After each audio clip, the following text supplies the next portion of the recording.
My 8-year-old mute granddaughter pointed at my tea and said, "Don't drink it."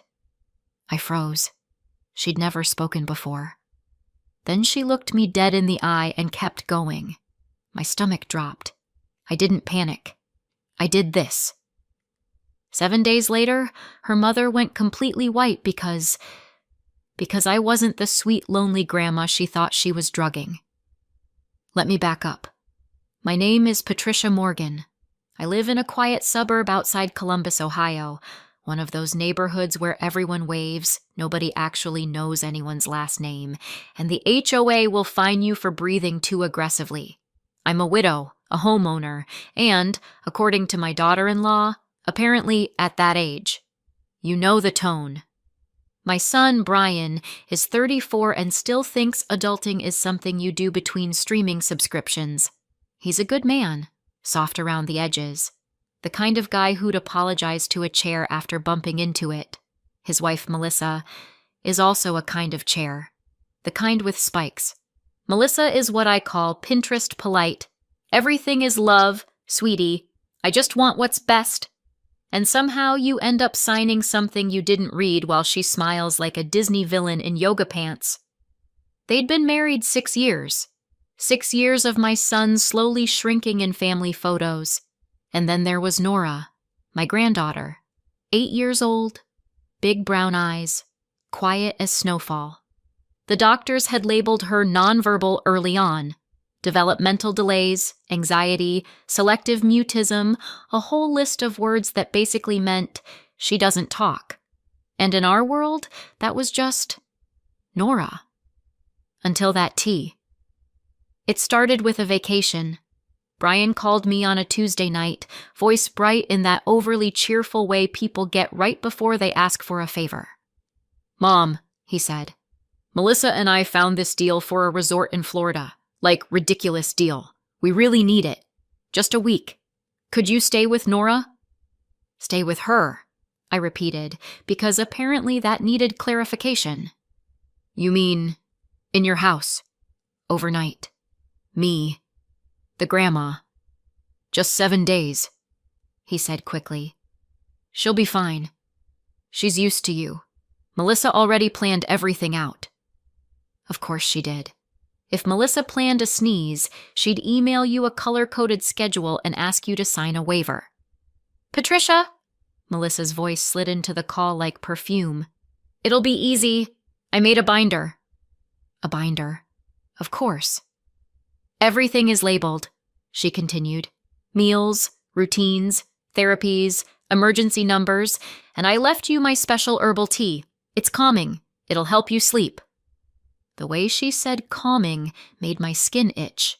But I smiled anyway, because that's what you do when you're dealing with someone who thinks manners are a weapon.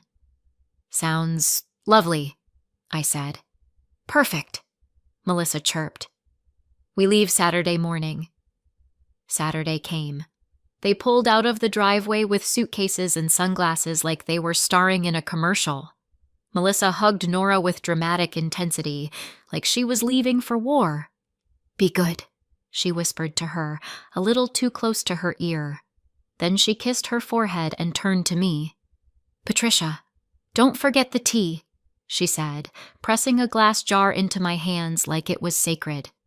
"1 cup every night." The jar was filled with dried herbs, chamomile, lavender, something citrusy. It smelled fine. That's what made it worse. Brian hugged me, kissed my cheek. "Thanks, Mom. Seriously." And then they were gone. The house felt too quiet.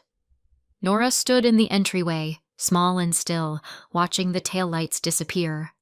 I crouched down. "Hey, Peanut," I said softly. "It's just us for a week, okay? We're going to be fine." Nora didn't respond. She rarely did, but she lifted her eyes to mine, sharp, alert, like she was holding a secret so heavy it bent her spine. I chalked it up to nerves. I shouldn't have. That first day was normal. Breakfast, cartoons, a little walk around the block. Nora stayed close to me like a shadow. Melissa texted constantly. Don't forget speech exercises. Limit sugar. Tea tonight. She likes her bath warm, not hot. And your tea. Yes, Melissa. My tea. Thank you for the reminder, Captain Control Freak. That night, after Nora's bath, I warmed up the kettle. The kitchen light hummed. The house creaked the way houses do when they're old and full of memories. I set 2 mugs on the counter, one for me, one for, well, mostly me. Nora never drank tea. I spooned the herbs into the strainer and poured the hot water. Steam curled up. It smelled like every self-care post on Instagram. Nora wandered in quietly, pajama sleeves pulled over her hands. She watched me with that same intense focus. I lifted the mug toward my lips. I took one small sip, barely enough to taste it. And Nora moved, fast. She reached up, small hand grabbing my wrist. Her grip was shockingly strong. Then she pointed at the tea, and she spoke. Clear, calm, like she'd been doing it her whole life. Don't drink it. I froze. Every muscle, every thought, everything. Because Nora didn't speak. Nora didn't whisper. She didn't hum. She didn't even make noise when she cried. And now she was looking at my mug like it was a loaded gun. What did you say? I breathed. Nora's eyes didn't flicker. Don't drink it, she repeated. She put something in it. She? My mouth felt dry. Melissa? Nora nodded once. My heart did something unpleasant in my chest, like it tried to crawl out through my throat. Sweetheart, I said slowly. How are you? I can talk, she said, like she was stating her shoe size. I just don't. Not when she's listening. The kettle clicked off behind us, a cheerful little sound that did not match the moment. I set the mug down carefully, like it might explode. Nora, I whispered, why didn't you tell me? Her face tightened. Her voice dropped. She said if I told, she'd send me back. My stomach turned. Back where? Nora swallowed. Back to foster care. Back to strangers. She said she'd call my old caseworker and tell them I'm broken, and they'd take me away again. I felt heat rise behind my eyes. Because Nora wasn't Melissa's biological child. Nora had come into their lives through foster to adopt. A complicated story, a hard beginning, and Melissa was using that trauma like a leash. I took a breath, one of those deep breaths you take when you're trying not to scream. What did she put in the tea? I asked, voice steady. Nora shrugged, but there was something sickly practiced in it, like she'd been forced to learn how to answer without saying too much. White powder, she said. She crushed it. I saw. She said it'll make you sleep. Then you'll get confused. Then you'll sign. Sign what? I asked. Nora stared at me, and for the first time I saw fear crack through her calm. Your house, she whispered. My blood went cold. Oh, so that was the game. Not calming tea, not helping Grandma sleep. This was a slow, polite robbery, and my daughter-in-law had apparently decided I was next. I should tell you I yelled, that I grabbed my phone and called Brian, demanded answers, threatened lawsuits, made dramatic speeches. I didn't, because panic makes you sloppy. And Melissa thrived on sloppy. So I did the one thing she would never expect from Patricia at that age. I smiled. I leaned down, kissed Nora's forehead, and said softly, Okay, thank you for telling me. Then I picked up my mug, and I walked to the sink. I dumped the tea down the drain like I was casually watering the pipes. Nora's shoulders loosened, just a little. Then I rinsed the mug. Calm. Normal. Grandma things. And when I turned back around, I kept my voice gentle. Sweetheart, I said, We're going to play a game this week, a grown-up game. Nora blinked. A game? Yes, I said. It's called Let Melissa Think She's Winning. Nora stared at me. Then, in the tiniest flicker of a moment, she almost smiled. Almost. That was enough. Step 1. I needed proof. Because in America, you can walk into a police station and say, "My daughter-in-law is drugging me." And they'll look at you like you just accused her of stealing your garden gnomes. Step 2. I needed Nora safe. Because if Melissa had threatened her into silence once, she'd do worse if she felt cornered. So I moved carefully, quietly, like someone setting a trap for a fox. I cleaned up the kitchen, tucked Nora into bed, and waited until the house was still. Then I opened Melissa's precious binder. The thing was thick enough to stop a bullet. Inside were schedules, meal plans, and a page titled Mom's Wellness Routine. Because, of course, that page had one item circled in pink: herbal tea. Nightly, no exceptions. No exceptions. I took a photo of the page with my phone. Then I went to the pantry. Melissa had lined up supplies like a doomsday prepper, except instead of canned beans, it was gluten-free crackers and immune-boosting gummies. The tea jar sat front and center. I didn't touch it with my bare hands. Yes, I know that sounds dramatic. But when your daughter-in-law might be poisoning you, you develop a sudden respect for fingerprints. I grabbed a clean mason jar, poured a spoonful of the tea blend into it, sealed it, and labeled it with a Sharpie. Tea sample, Saturday. Then I took another photo. Then I texted Melissa, because I needed her to keep talking. Me. Nora's asleep. I'm having your tea now. So relaxing. Within 30 seconds. Melissa. Good. Make sure you drink the whole cup. Night, Patricia. Oh, Melissa. Thank you for putting your greed in writing. I slept poorly that night. Not because of sedatives, but because my brain wouldn't stop sprinting. By morning, I had a plan. First, the medical piece. I called my primary care office as soon as they opened. Dr. Miller's nurse, the voice answered. Hi, I said, keeping my tone light. This is Patricia Morgan. I need to come in today. Something urgent. There was a pause. Are you having chest pain? No, I said. I'm being potentially poisoned. Silence. Then, okay. Yes. Let's get you in. Bless that nurse. She didn't laugh. She didn't ask if I was watching too much true crime. She just moved. 2 hours later, I was sitting in a clinic room while Dr. Susan Miller, a sharp woman in her 50s who did not tolerate nonsense, looked at me over her glasses. You think someone is drugging you? She said. I think someone is putting something in my tea, I replied. Dr. Miller's eyebrow lifted. And you didn't drink it? Not more than a single sip before Nora stopped me, I said. But I want to know what it is. And I want it documented.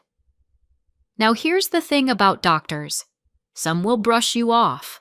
Some will blame stress. Some will tell you to meditate. Dr. Miller? She leaned forward. Do you have the tea? She asked. I have a sample, I said. Good, she said briskly. We're doing labs, toxicology screen, and if anything shows up, I'm making a report. My throat tightened. Report to who? I asked. Adult Protective Services, she said plainly. This is elder abuse if it's real, and if it's not real, we'll still have your labs and your peace of mind. I nodded. Do it. They drew blood, took urine. The glamorous side of being a target, truly. On the way home, I stopped at a pharmacy and bought a small lockbox. Nora thought it was for treasure. In a way, it was. Back home, Nora sat at the kitchen table coloring while I called the second person on my list, an attorney. Not a my friend's cousin does legal stuff attorney, a real one. James Whitman's office was downtown. His receptionist answered in that polished voice people get when they bill by the hour. "Whitman and Associates." "My name is Patricia Morgan," I said. "I need to speak to Mr. Whitman. It's about potential elder exploitation." There was a shift in tone immediately. "One moment, ma'am." James came on the line himself. "Ms. Morgan," he said calmly, "tell me what's going on." So I did. I told him about Melissa's tea, Nora's warning, the threat about foster care, the talk of signing over my house. And then I got quiet. "I need this to be real," I said. "I need it to hold up. Because if I accuse her and I'm wrong, I'm done. My son will never forgive me." James didn't rush me. He didn't speak down to me. He just listened. Then he said, "If you're right, your son will be grateful you saved him from her. If you're wrong, we'll still proceed carefully and protect you from retaliation. Either way, we document. We don't guess." I let out a breath I didn't realize I'd been holding. "What do I do?" I asked. "3 things," he said. 1. Don't confront her yet. 2. Preserve evidence, texts, samples, any written instructions. 3. Contact Adult Protective Services today. Not tomorrow. Today. I hesitated. "A PS? Won't that blow things up?" "It starts a paper trail," he said. "And if there's a child involved who was threatened, you may also need a report with CPS. But let's start with APS. You can do this without creating a scene." Without creating a scene. That was my specialty. After I hung up, I looked at Nora.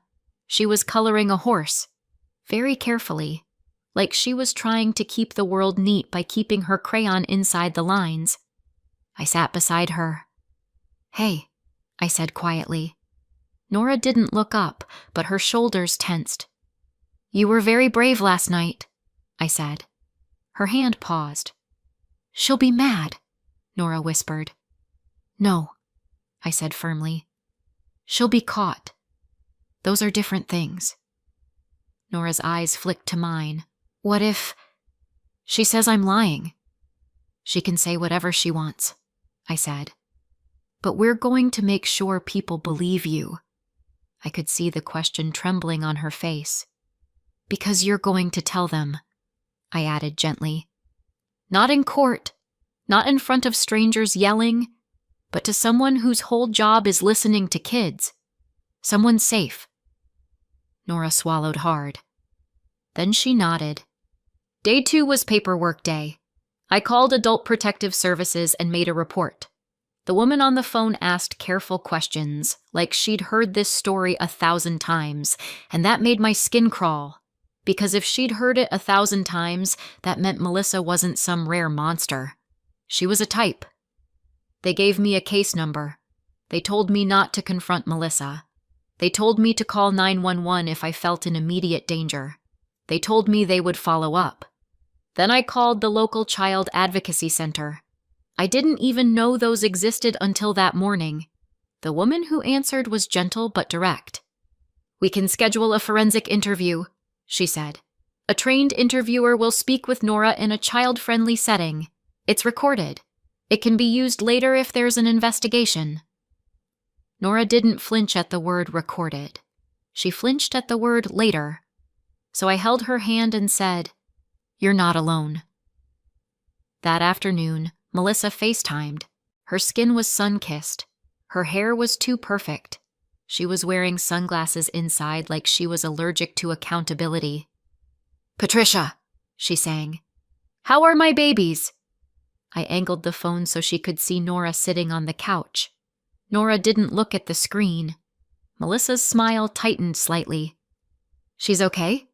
Melissa asked. "Great," I lied. "We're doing fine. I'm following your binder." Melissa beamed. "Perfect. And the tea?" "Oh, yes," I said, sweet as syrup. "Every night." Nora's fingers tightened around the cushion. I squeezed her shoulder gently. Melissa leaned closer to the camera. "Good. You know, at your age, sleep is so important. You can get confused when you don't rest. Ah, there it was. The seed. The little narrative she wanted planted. I smiled. You're right. It's been very calming. Melissa's eyes shone with satisfaction.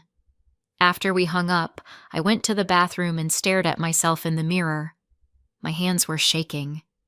Not from fear, from rage. But rage is fuel if you don't spill it too early. Day 3, Dr. Miller called. Patricia, she said, voice tight. Your labs are back. I sat down immediately. Nora was at the table eating apple slices. She watched me like she understood the gravity without needing the words. Dr. Miller didn't waste time. There's a sedative in your system, she said. Not a trace. Not maybe from a medication. It's there. And it's not something you should be taking. My mouth went numb. I only took one sip before Nora stopped me, I said. You've likely been exposed before, she replied. Or through food, or another drink. But Patricia, you were right to call. I closed my eyes. Because being right wasn't comforting. Being right meant Melissa had already been doing this. Dr. Miller continued, I'm filing a report. And I want you to stay with someone if possible. I can't, I said. Not yet. There was a pause. Then Dr. Miller's tone hardened. Then you lock your doors, she said. You tell me if you feel dizzy, and you do not. Do you hear me? Do not drink anything she prepares. I hear you, I said. After that call, I put the tea jar in the lockbox. Then I did something that felt surreal. I went online and ordered a small security camera set, one that could sit on a shelf in the kitchen and look like a normal gadget. 2-day shipping. Thank you, capitalism. Meanwhile, James Whitman sent me an email with a list of documents to gather.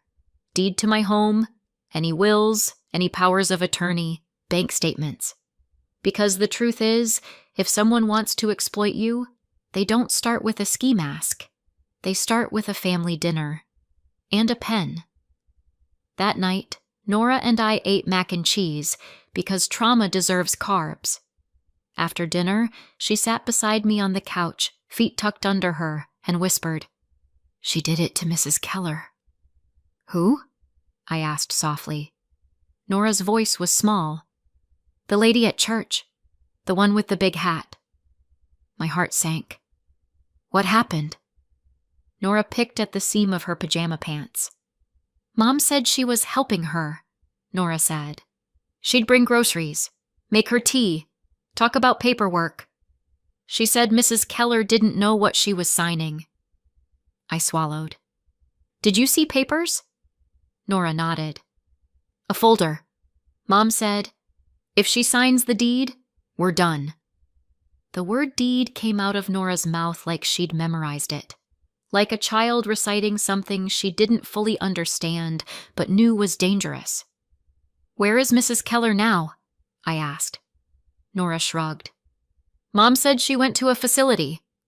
A facility. That's what people say when they don't want to say we took her freedom. I held Nora close. I wanted to promise her Melissa would never touch anyone again. But promises are cheap. Proof is expensive. So on day 4, Nora and I went to the Child Advocacy Center. It didn't look like a government building. It looked like a small house painted in cheerful colors. Inside, there were toys, soft chairs, a fish tank bubbling quietly. Nora clutched my hand like it was a lifeline. A woman introduced herself as an interviewer. She spoke to Nora like she mattered, like her words were valuable, not inconvenient. I didn't get to sit in the room. They explained that was important. No pressure, no coaching, no influence. So I waited in a separate area, staring at a wall poster that said, "You are safe here." I almost laughed at the irony, because safe wasn't a place. Safe was a battle. After an hour, Nora came out looking drained but lighter. like she'd been carrying a boulder and finally set it down. The interviewer came out afterward and said quietly, "Thank you for bringing her. We'll be forwarding this to the appropriate agencies." "Is she believed?" I asked. The woman's gaze was steady. "We take children seriously here." I blinked back tears. "Good," I whispered, "because I plan to take this all the way." Day 5, the cameras arrived. I installed one in the kitchen and one in the living room. Nora watched me with fascination. "It's like spy stuff," she whispered. "It is spy stuff," I said. "But the boring kind. The kind where the spy wears reading glasses and mutters about Wi-Fi." That afternoon, Melissa called again. She sounded cheerful. Too cheerful.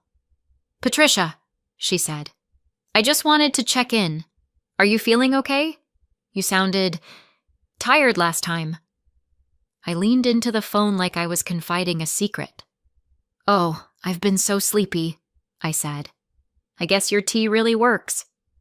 Melissa hummed happily. "See? I told you, some people just need help regulating. At your age, the mind can slip." There it was again. Slip. Confusion. Her narrative was building. I kept my voice soft. "It's strange, though," I added. "Sometimes I can't remember if I took my vitamins." Melissa laughed lightly. "Oh, that happens." Nora sat across the room, eyes wide. I gave her a tiny nod. I put the call on speaker and set the phone under the kitchen camera. The camera caught everything. After the call, I texted James. "She's fishing for signs of confusion. I have recordings." He replied, "Good. Keep her talking. Also, APS is coordinating with law enforcement. Don't meet her alone when she returns." Day 6, APS called me back. A caseworker asked questions. Calm, methodical questions. Did Melissa have access to my finances? Did she have keys? Had she ever pressured me to sign anything? Did I have any cognitive diagnoses? Was Nora safe? I answered everything honestly. Then the caseworker said, "We're escalating this. A detective may contact you." My hands went cold again. Because escalation meant reality, it meant this wasn't just family drama. This was crime. That night, Nora couldn't sleep. She crawled into bed beside me, small and rigid, like she didn't know how to relax in peace. "She's coming tomorrow," she whispered. "Yes," I said. "What if she gets mad?" Nora asked. I stared at the ceiling and said quietly, "Then she should have picked a different hobby." Nora let out a tiny breath that almost sounded like a laugh. Then she whispered, "When she gets mad, she smiles first." That sentence broke something in me, because no child should know that kind of pattern. So I kissed Nora's forehead and said, "Tomorrow, you stay behind me. You don't have to be brave again. You already did the hardest part." Nora's voice was barely audible. "Talking?" "Yes," I whispered. "Talking." Day 7, the day Melissa came home. I woke up early, made pancakes, because I am, at my core, still a grandmother with a flair for domestic irony. I dressed like I was going to a normal family brunch, not like I was setting up an arrest. My phone buzzed. "Brian. Landing soon. See you in a few hours. Love you." I stared at the message, and for a brief moment, grief washed over me. Because Brian didn't know. He thought this was just a vacation and a grateful mom, and I was about to tear his life in half. But then I remembered Nora's words. "She smiles first." And I hardened. Late afternoon, their car pulled into the driveway. Nora stood by the window, shaking slightly. I put a hand on her shoulder. "Breathe," I said. "You're safe." The front door opened. Melissa entered first, sunglasses pushed up, skin glowing, energy loud. "Home, sweet home," she declared. Brian followed with bags, looking tired but happy. "Mom," he said, grinning. How'd it go? It went, I said, smiling. Melissa swept toward me and hugged me dramatically. I patted her back like you pat a stranger's dog. Then she pulled away and immediately scanned my face. Her eyes narrowed slightly. Looking for what? Droopy eyelids? Slurred speech? Confusion? I gave her none of it. Oh! Melissa clapped her hands. Patricia, I almost forgot. While we were away, I spoke to someone about your situation. My situation. I found this great financial planner, she continued, too bright. He said we should get some paperwork in place, just in case you ever get overwhelmed. Brian frowned. Melissa, it's fine, she cut in sweetly. It's just responsible. Patricia, you know how it is. You don't want to burden Brian. Oh, the guilt angle. Classic. Melissa set a folder on the table like she was presenting dessert. There's a power of attorney, she said, and some forms related to the house. Nothing scary, just signatures. I looked at the folder, then I looked at her, and I smiled. Sure, I said. Let's talk. Melissa's shoulders relaxed. She thought she was winning. Brian looked uneasy. Mom, you don't have to sign anything if you don't want to. I placed my hand over his. I know, I said gently. But I do want to hear what Melissa has to say. Melissa beamed. Sit, she said, pulling out a chair for me like she was hosting a talk show. Nora hovered behind me, silent. Melissa glanced at her. Go play, Nora. Nora didn't move. Melissa's smile tightened. Nora? Nora's small hand slid into mine. I squeezed back. Okay, I said lightly. Walk me through it, Melissa. Melissa opened the folder and began speaking quickly, confidently, too confidently, like someone repeating a script. This is just so we can help you with bills if you get confused, she said. And this one is about the house deed, just a transfer to the family trust. It's normal. Everyone does it. Everyone does it. Sure. I leaned in. And what about the tea? I asked suddenly. Melissa blinked. What? The tea, I repeated, still smiling. The calming tea you insisted I drink every night. No exceptions. Brian looked between us. Tea? Melissa laughed. Oh my God, Patricia, are we really doing this? I tilted my head. Doing what? This paranoia, she said, her voice syrupy but sharp underneath. You always get dramatic. Brian's brow furrowed. Mom, what's going on? I didn't answer him yet. I looked at Nora. Nora's face was pale, but her eyes were steady. I nodded once. Nora took a breath, and then my granddaughter, my silent, nonverbal little girl, spoke again, right there in the kitchen, in front of her parents. She put medicine in it, Nora said clearly. She told me not to tell. She said if I did, I'd go back. The room snapped into silence. Brian's mouth fell open. Nora, you... Melissa went still.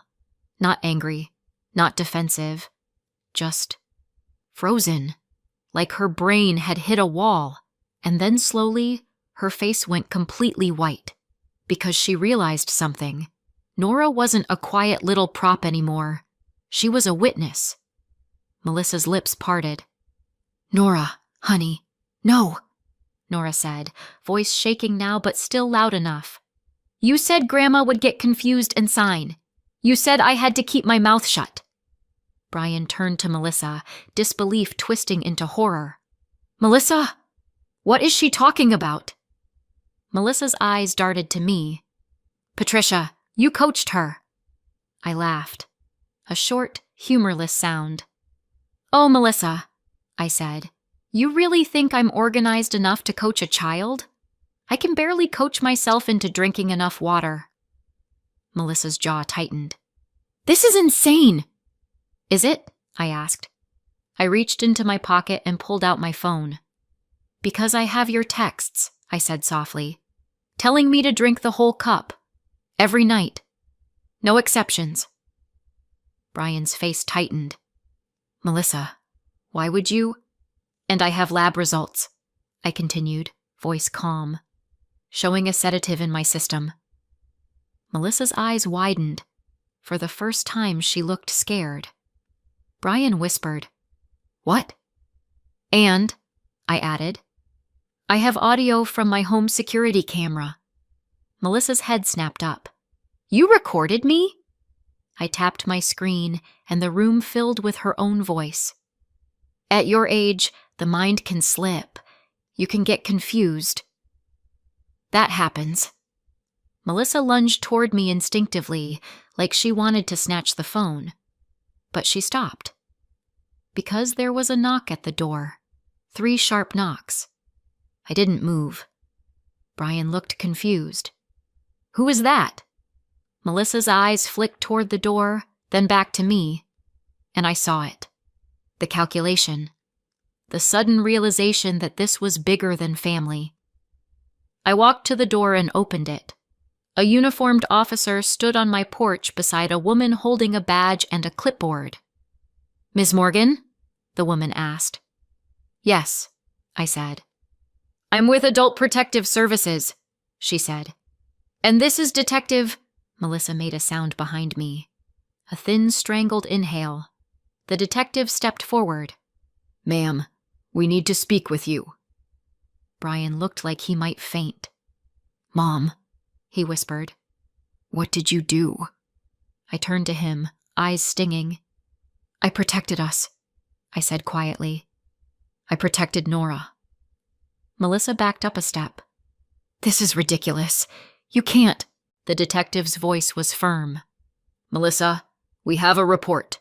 We have medical documentation, and we have reason to believe you attempted to exploit an elderly person financially and potentially administered a controlled substance without consent. Melissa's mouth opened and closed like a fish. She looked at Brian.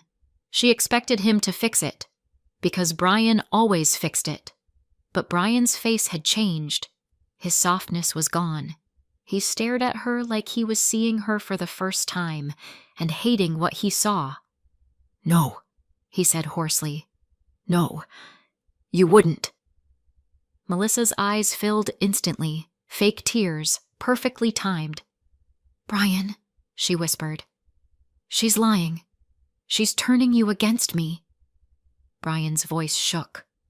Nora just spoke. For the first time. And the first thing she did was warn my mom. Melissa's tears faltered. Because she didn't have a script for that. The detective asked her to step outside. Melissa resisted at first, then tried to switch tactics, crying, bargaining, blaming me, blaming stress, blaming misunderstandings. But when the caseworker mentioned Nora's interview at the advocacy center, Melissa's face collapsed. Because she hadn't expected that. She'd expected silence. And now the silence was gone. Brian sank into a chair, head in his hands. Nora stood behind me, trembling. I wrapped an arm around her. I'm sorry, Brian whispered, voice cracking. Mom, I'm so sorry. I kissed the top of his head like he was 8 years old again. I know, I said softly. I know you didn't see it. Outside, Melissa's voice rose, sharp, desperate. Then it cut off, and the world went strangely quiet. That night, Nora and I slept at my house. Not Brian's, mine. Because I wasn't letting anyone move Nora around like luggage again. With James's help, I filed an emergency petition for temporary guardianship. APS backed the request. The detective took my statement. Dr. Miller's report went into the file. James Whitman worked like a machine. Within 48 hours, I had temporary emergency guardianship while the court sorted out the mess. Brian stayed in the picture, of course. He wasn't the villain. He was the guy who married one, and he had to live with that. Melissa was charged. And once the investigation opened, other names surfaced. Mrs. Keller and 2 others. Patterns. Paper trails. Quiet elderly people whose families had questions and no answers. Melissa had built a whole little side hustle out of smiling and helping, and now that hustle was over. Weeks later, Nora sat at my kitchen table sipping cocoa. Real cocoa. No calming anything. She looked up at me and said softly, "Grandma?" I froze again. Not from fear this time. From awe. "Yes, baby." "I'm glad you didn't drink it," she said. I walked over and hugged her. "Me too," I whispered. "I'm very glad." Nora's voice trembled. "Do you think I can talk more now?" I pulled back and looked at her face. "You can do whatever you want," I said. "And anyone who tries to take your voice away again is going to have to go through me." Nora blinked slowly, like she was trying to believe that. Then she nodded, and she smiled. A real smile. Not the kind you do right before you hurt someone. The kind you do when you finally feel safe. Do you know what the funny part is? Melissa thought the tea was the weapon, but the real weapon was Nora's voice. All I did was make sure she got to use it. And if you're wondering what happened to the tea, I kept the jar. Not because I'm sentimental, because I'm a grandmother, and when someone tries to poison you in your own kitchen, you don't forget. You document. You lock your doors, and you make sure they never get a second cup. So what do you think? Did I go too far, or not far enough? Let me know in the comments, and subscribe for more.